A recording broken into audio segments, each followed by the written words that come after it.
there, travel friends. It's Jen from Jen's Travel Adventures. Welcome back to the channel, where we dive into all things cruising, travel tips, and exploring the world one port at a time. If you're new here, don't forget to hit that subscribe button and join our adventure family.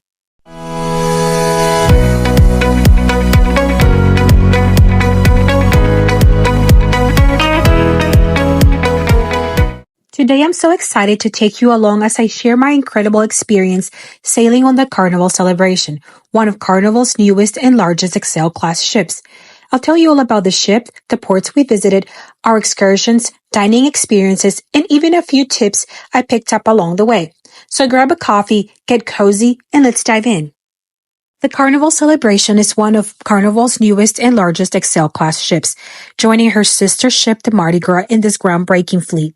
Launched in 2022, the Celebration is a true floating resort, capable of accommodating up to 6,500 passengers at full capacity.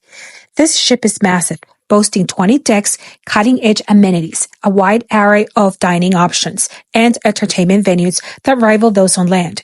It's powered by eco-friendly liquefied natural gas, or LNG, and features Carnival's signature attractions like the Bolt roller coaster and the Ultimate Playground water park.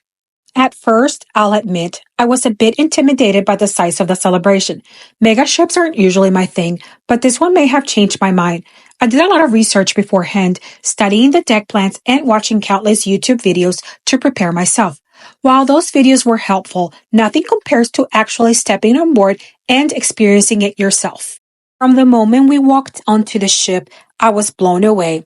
It was an awe-inspiring moment. The Celebration has an air of elegance and luxury, with modern decor, sleek design elements, and an elevated sense of sophistication.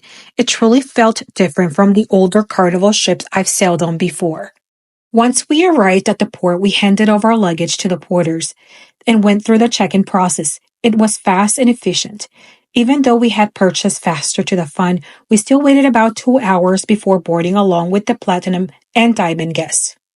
Walking into the ship, you're immediately greeted by Grand Central, the heart of the Celebration. With its massive LED screens, dynamic lighting, and multi-level seating, it's an absolute showstopper. After completing the mandatory muster drill, we grabbed lunch at the Lido Marketplace. Surprisingly, the buffet wasn't crowded, even on embarkation day, and we never struggled to find seating even during sea days, a pleasant surprise compared to other ships. Despite the ship's size and the number of passengers, it never felt overly crowded. There were always quiet spots to relax, and plenty of loungers were available on the pool deck. The vibe was fun and yet chilled, a great balance. After settling into our stateroom, I went exploring. The Lido Deck, Waterworks, and the Ultimate Playground were impressive, with fun options for families, kids, teens, and the young at heart. I also caught a glimpse of the Bolt roller coaster, a unique feature you won't find on many ships. That evening, we decided to skip the sail-away party and instead enjoy the view from our balcony. My mom was in awe. It was her first time on a cruise, and watching her take it all in was priceless. We wrapped up the night with dinner in the main dining room and went to bed early, ready for our first port the next day. Our first stop was Nassau, Bahamas. Nassau, the capital of the Bahamas, is a vibrant city with a rich history dating back to the 1600s, known for its pirate past, colonial architecture, and stunning beaches. The Bahamas gained independence from Britain in 1973, and today, Nassau is a bustling cruise hub offering everything from shopping and dining to excursions like Atlantis and Blue Lagoon Island. The day we arrived, the weather was in the low 70s with overcast skies, perfect for exploring without the heat. We booked an excursion to Blue Lagoon Island. Once at the island, we found a nice spot under some trees. The water was beautiful, clear and inviting, but a little too chilly for me. We took photos, explored the island, browsed the shops, and checked out the lunch area.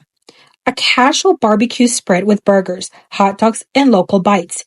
Drinks like tea and lemonade were included, but sodas and alcoholic beverages were an additional charge.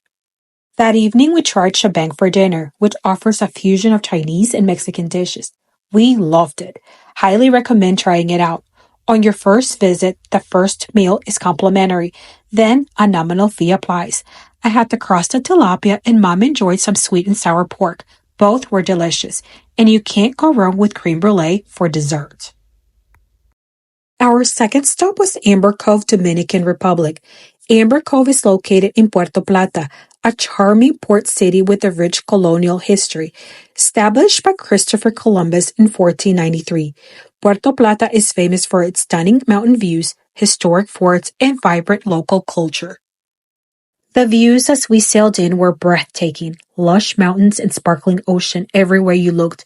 We booked a beach getaway excursion and were transported in a comfortable air-conditioned bus.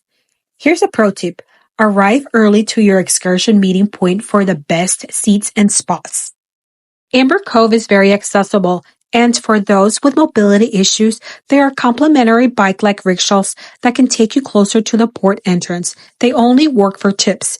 At the beach, we skipped the all-inclusive option and simply rented loungers under the trees for shade.